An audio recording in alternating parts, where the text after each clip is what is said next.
Praise lord. మన కొరకు ఈరోజు దేవుని వాగ్దానము.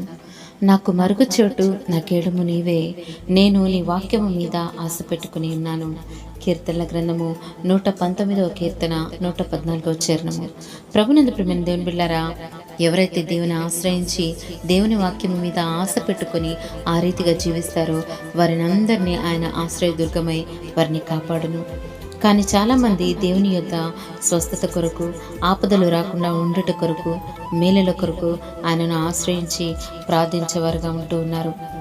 అది దేవుడు ఆశించట్లేదు. కానీ నీవు వాక్యానుసారముగా జీవించటము, ప్రతిదినము ఆయన ఇచ్చే వాగ్దానాలను మన జీవితంలో నెరవేర్చబడులాగున వాటిని ఎత్తిపెట్టి ప్రార్థించినప్పుడు దేవుడు మనకు నిత్యము తోడుగా ఉండి ఏ అపాయము రాకుండా మనల్ని కాపాడను. ప్రియులారా, ఆపద వచ్చిన దావీదును చూడండి. దేవుని రెక్కల నీడను పరిగెత్తాడు. అక్కడ నేను సురక్షితంగా ఉండగలనని మహోన్నతుని చాటున నివసించే అనుభవాన్ని దావీదు నేర్చుకున్నాడు. ప్రియులారా, మన జీవితంలో మనం ఏం నేర్చుకున్నాం? దేవునితో ఉండే అనుభవం నేర్చుకున్నామా? దేవుని చాటున ఉండే అనుభవం నేర్చుకున్నామా?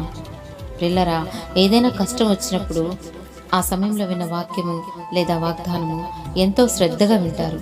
ప్రభా, నాతోనే ఈరోజు మాట్లాడినందుకు వందనాలు ప్రభా అని చెప్పేవాళ్ళు చాలామంది ఉన్నారు. పిల్లారా, ఎందుకు ప్రతిదినం అటువంటి ఆసక్తితో దేవుని వాక్యం వినలేవు?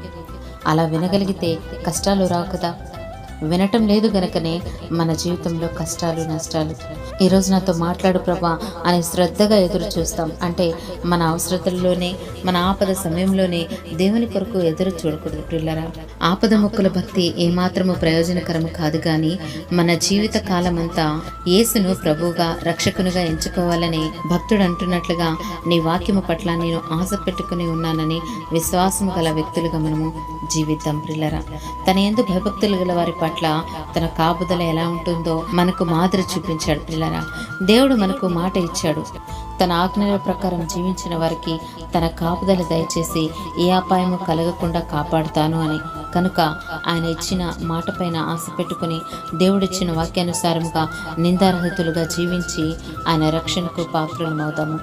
ఈ యొక్క వాగ్దానము దేవుని వాక్యానుసారముగా జీవించిన వారికి ఆయన కాపుదల ఎలా ఉంటుందని మనకు తెలియజేస్తుంది. ప్రియులారా, కనుక ఈరోజంతా ఈ వాక్యాన్ని ధ్యానిస్తూ దేవుని రక్షణను పొందుకున్న వారమై జీవిద్దాము.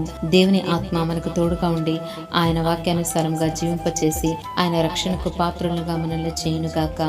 ఆమేన్. God bless you.